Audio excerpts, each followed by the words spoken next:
나는 전능하신 아버지 하나님 천지의 창조주를 믿습니다.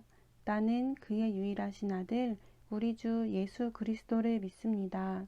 그는 성령으로 잉태되어 동정녀 마리아에게서 나시고 본디오 빌라도에게 고난을 받아 십자가에 못 박혀 죽으시고 장사된 지 사흘 만에 죽은 자 가운데서 다시 살아나셨으며 하늘에 오르시어 전능하신 아버지 하나님 우편에 앉아 계시다가 거기로부터 살아있는 자와 죽은 자를 심판하러 오십니다.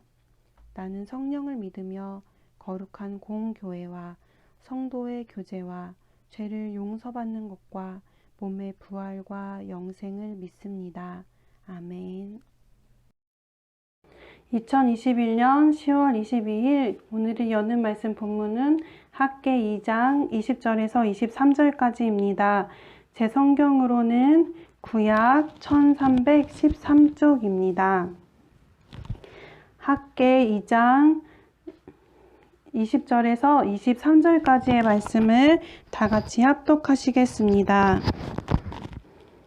그달 24일에 여호와의 말씀이 다시 학개에게 임하니라.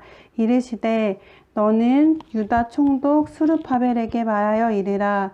내가 하늘과 땅을 진동시킬 것이요 여러 왕국들의 보좌를 엎을 것이요 여러 나라의 세력을 멸할 것이요 그 병거들과 그 탄자를 엎드러뜨리리니 말과 그 탄자가 각각 그의 동료의 칼에 엎드러지리라. 만군의 여호와가 말하노라.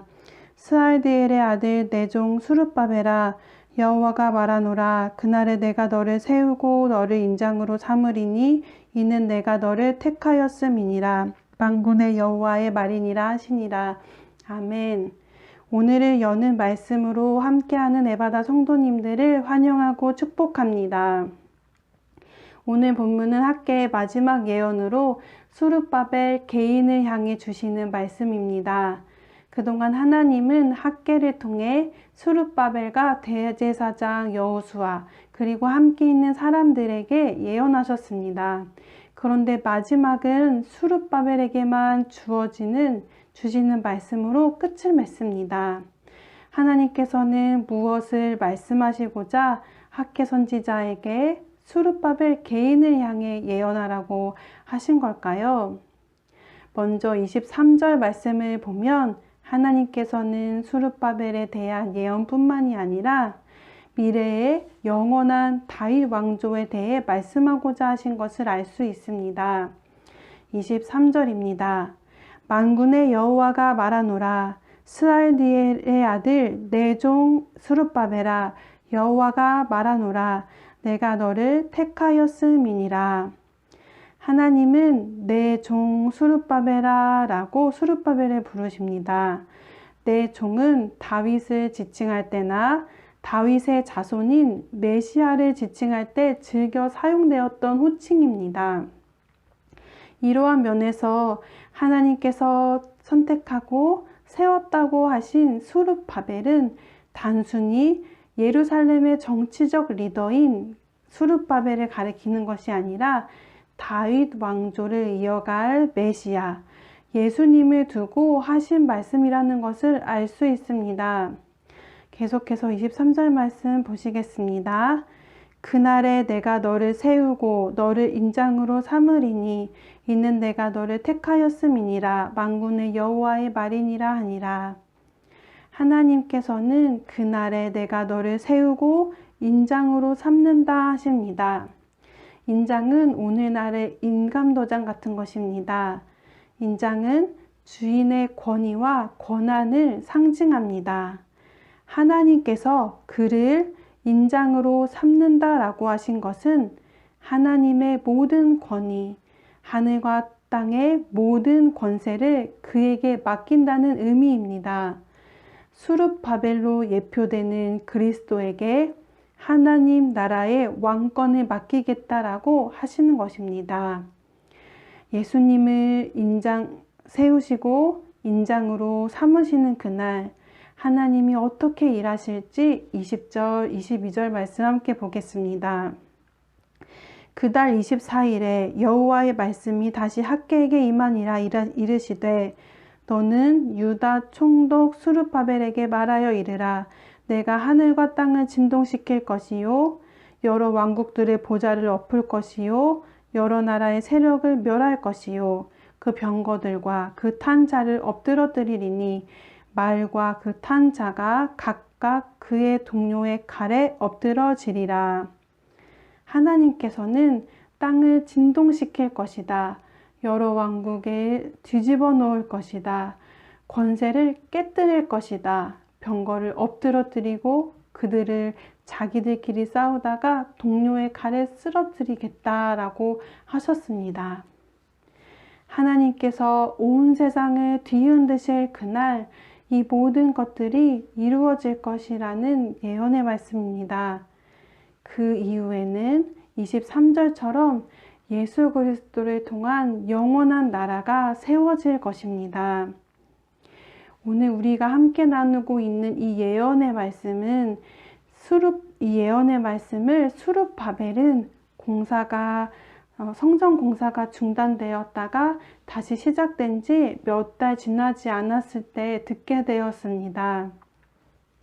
마치 하나님의 집을 세우고 싶어한 다윗 왕에게 내가 그의 왕위를 영원히 든든히 서게 하겠다라고 약속하셨던 것처럼 여러 어려움 속에서 성전 재건을 시작한 수룹바벨에게도 하나님은 영원한 하나님 나라에 대한 약속을 들려주셨습니다. 성전 재건을 위해 앞으로 가야 할 길이 많이 남아있는 그에게 성전 재건을 하는데 5년 정도의 시간이 걸렸으니 그런 그에게 이 말씀은 얼마나 힘이 되고 위로가 되었을까요? 수룹바벨은 긴 포로 생활을 보냈습니다. 그리고 고향으로 돌아와 하나님을 만나는 곳인 성전이 회파된 자리를 보게 되었습니다. 그리고 성전을 다시 지을 때는 적들로 인해 성전 공사가 멈춰야만 했던 일을 겪어야 했고 유다 백성이 지은 농작물들을 볼 때는 그것들이 뜨거운 바람에 의해 말라 죽고 병균에 의해 누렇게 변하고 우박에 맞아 떨어져 먹을 것이 부족했던 상황을 견뎌야만 했습니다.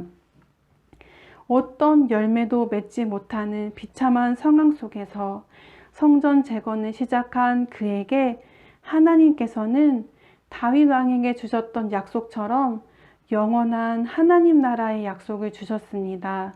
그 나라를 꿈꾸며 그에게 힘과 용기를 다시 주심으로 성전 짓는 일을 완성하게 하셨습니다.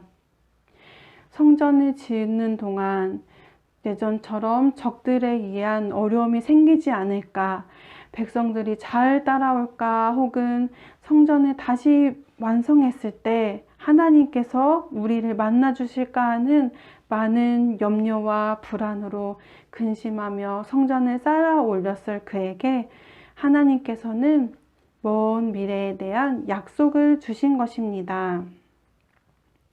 오늘을 살아가는 우리도 당시 유다 백성처럼 열매를 맺지 못하는 가뭄의 때를 겪어야 하고 앞에 놓여진 일들을 불안과 초조한 마음으로 혼란스러움으로 감당해내야 할 때가 있습니다. 그때 하나님은 우리에게 영원한 하나님 나라와 그 약속을 들려주십니다. 아무리 척박한 환경 속에서도 우리가 믿음으로 한 걸음 떼고 나아갈 수 있도록 우리에게 하나님 나라에 대한 소망과 영원한 왕이신 예수 그리스도의 다스림을 바라볼 수 있도록 하나님의 약속을 들려주십니다. 오늘 들은 말씀을 기억하시며 함께 기도하시겠습니다. 사랑의 주님, 우리의 시선은 바로 눈앞에 놓인 일들만 보게 됩니다. 그것으로 인한 근심 때문에 하늘의 큰 뜻, 하나님의 계획을 바라보지 못하게 합니다. 우리가 시선을 하늘로 올려 하나님 나라를 꿈꾸며 바라보게 하옵소서.